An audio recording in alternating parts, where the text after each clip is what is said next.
Mr. Messer.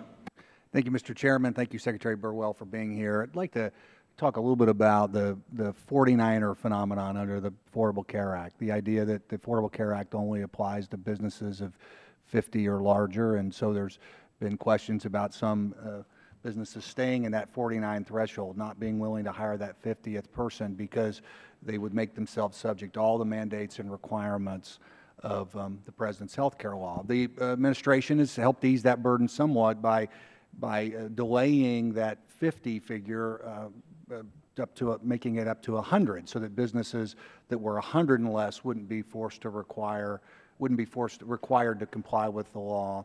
Could you talk a little bit about the rationale of lifting that to 100? Why was it businesses 100 and less that the administration said wouldn't be subject to the law up until 2016?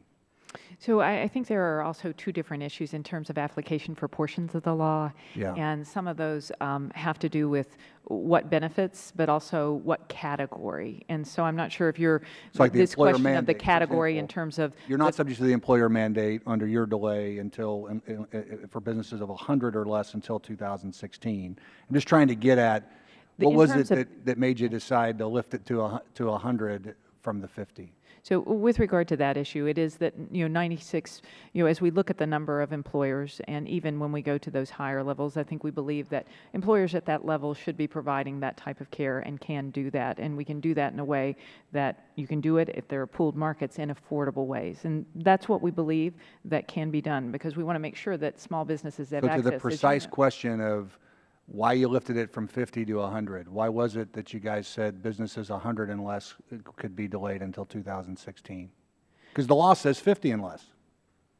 So just want to make sure you're referring to which piece, because we've already had a conversation earlier. I think you heard about a particular question of the provision of whether or not 50 to 100 applies to whether those small businesses, which market they will be in. And those are two different things. Well, given reclaiming my time, given I only have so much time, I think it's clear that you guys have acknowledged that businesses of 100 and less are small businesses that make it difficult to comply with all the elements of this law. I've actually introduced legislation, H.R. 2881, the Small Business Job Protection Act of 2015, that would make that level of 100 businesses of 100 employees and less the permanent standard under the law, just essentially continuing the delay that you guys moved in to 2016.